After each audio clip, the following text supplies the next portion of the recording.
अस्सलामुअलैकुम। हम first law of electrolysis के बारे में एग्जांपल्स पढ़ रहे थे।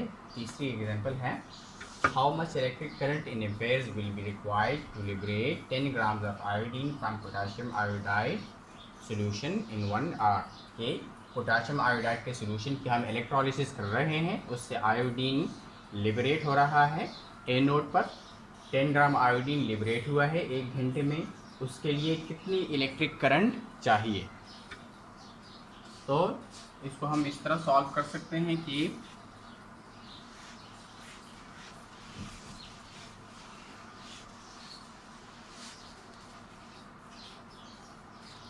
गिवन डेटा हमारे पास है,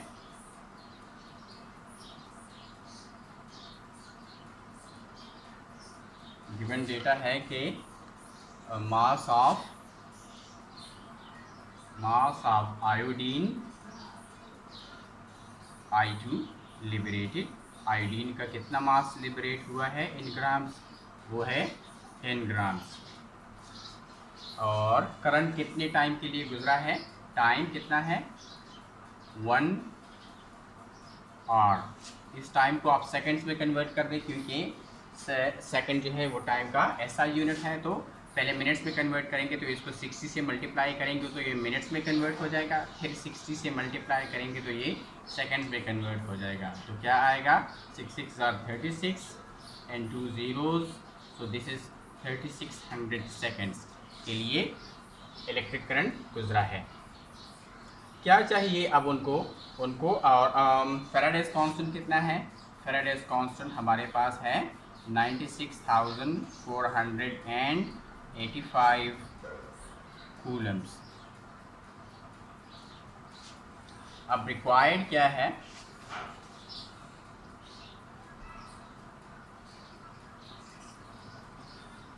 रिक्वायर्ड है how much electric current passes through the solution आई, के सॉल्यूशन में से कितना इलेक्ट्रिक करंट गुजरा है उसकी स्ट्रेंथ चाहिए, जो कि अननोन है।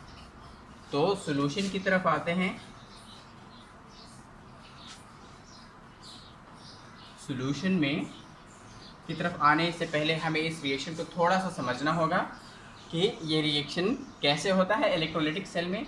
ये है इलेक्ट्रोलाइटिक सेल, ये एक इलेक्ट्रोलाइटिक सेल है। इस सॉल्यूशन से हुआ था, ये आयोडीन लिबरेट हुआ था पोटाशियम आयोडाइड के सॉल्यूशन से। पोटाशियम है, पोटाशियम आयोडाइड है, इसको हम पानी में डालते हैं तो पोटाशियम आयंस बनते हैं और आयोडाइड आयंस बनते हैं। तो पोटाशियम आयोडाइड सॉलिड है, पानी में डालें तो एक्वस फॉर्म में हो जाएगा और ये एक्वस फॉर्म में पोटाशियम आयन बनाएगा और आयोडाइड आयन बनाएगा। तो अब इलेक्ट्रोलाइट है,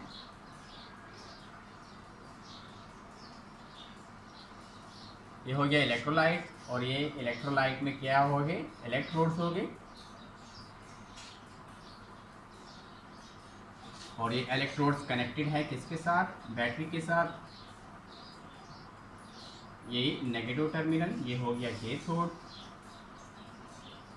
ये पॉजिटिव टर्मिनल, और ये हो गया एनोड। अब इलेक्ट्रोलाइट किस चीज़ का था? इलेक्ट्रोलाइट पोटाशियम आयोडाइड का था। उसमें कौन से आयन थे? पोटाशियम आयन्स और आयोडीन आयन। तो पोटाशियम आयन्स थे उसमें, पोटाशियम आयन्स थे उसमें, और आयोडाइड आयन्स थे उसमें। अब पहले ये आयोडाइड आयन्स, ये आयोडाइड आयन्स ए नोड की तरफ आएंगे और ए नोड पर अपना इलेक्ट्रॉन लूज करेंगे, ऑक्सीडेशन होगा, और लूज करने की वजह से ये आयोडाइड आयन से आयोडीन एटम्स में कन्वर्ट हो जाएंगे और वो आयोडीन में एटम्स आपस में मिलकर आयोडीन मॉलिक्यूल बनाएंगे। तो ए नोड पर रिएक्शन क्या होगा? रिएक्शन 8 ए नोड पर कौन सा रिएक्शन था? ए नोड पर ये रिएक्शन था कि एक आयोडाइड आयन आता है, एक आयोडाइड आयन ए नोड पर इलेक्ट्रॉन लूज करता है, आयोडीन बनाता है। इसी तरह दूसरा आयोडाइड आयन आकर दूसरा इलेक्ट्रॉन लूज करता है और दूसरा आयोडीन बनाता है। दोनों आयोडीन आपस में मिलकर I2 यानी आयोडीन मॉलिक्यूल बनाते हैं और ये आयोडीन मॉलिक्यूल यहाँ से आयोडीन वेपर्स की शक्ल में क्या हो जाता है, लिबरेट हो जाता है। तो इस रिएक्शन से ये कंफर्म है, इस रिएक्शन से ये कंफर्म है कि 1 मोल आयोडीन मॉलिक्यूल्स के बनाने के लिए 2 मोल इलेक्ट्रॉन्स लूज होते हैं। तो 2 मोल्स इलेक्ट्रॉन लूज होते हैं, तो क्या हो गया, 1 मोल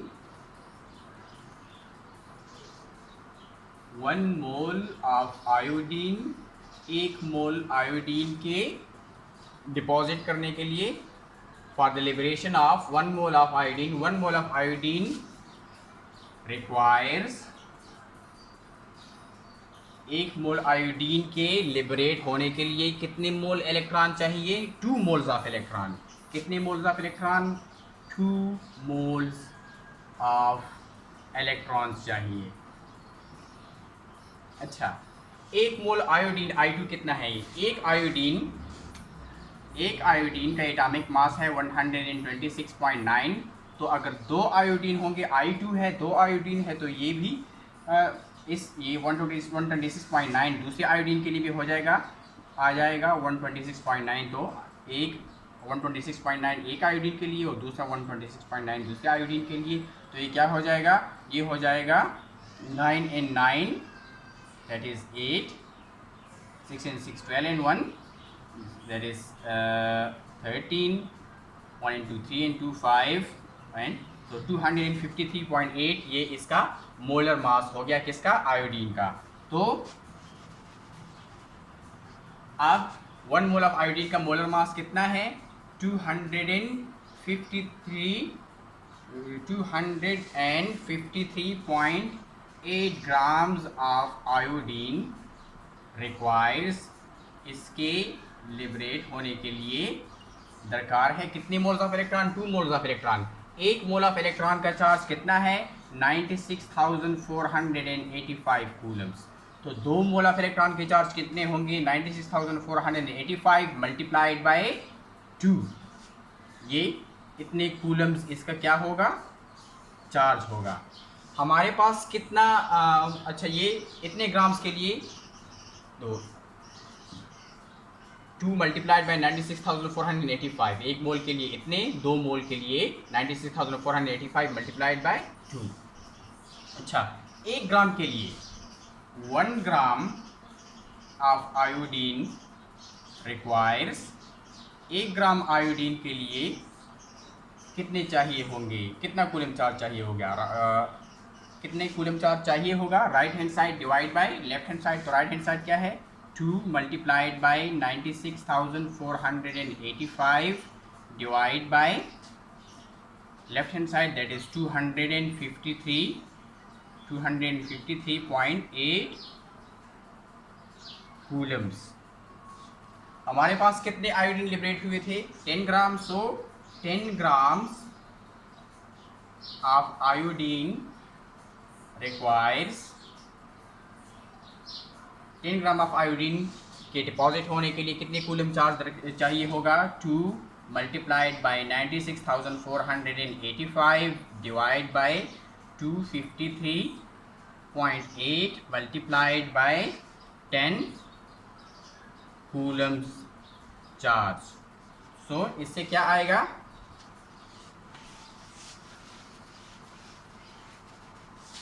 इससे कितने आएंगे, that is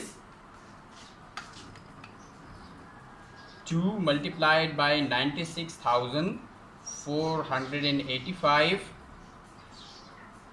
485 is equal to this divide by 253.8 is equal to this multiplied by 10 is equal to 7603.23 coulomb charge, 7603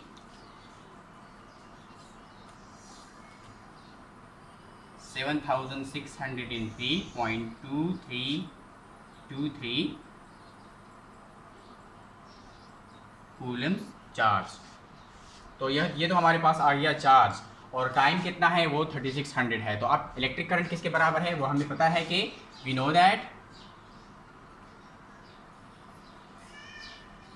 Q, that is charge, it is equal to electric current I multiplied by time t। तो I किसके बराबर होगा, electric current I किसके बराबर होगा, it is equal to Q charge divided by time। so electric current I it is equal to Q, charge कितना है 7603.23 Coulomb's divided by time कितना था 3600 seconds. So 7603.23 divide by 3600 seconds, this is equal to 2.11, this is equal to 2.11। दोबारा calculate कर लेते हैं, that is 2 multiplied by 96,485 is equal to this, divide by 253.8 is equal to this, multiplied by 10 is equal to 7603.23 divided by 3600 is equal to 2.11 ampere. तो electric current कितना आएगा, electric current आएगा 2.11 ampere. इतना electric current गुजरेगा 10 grams of iodine को deposit करने के लिए एनोड पर।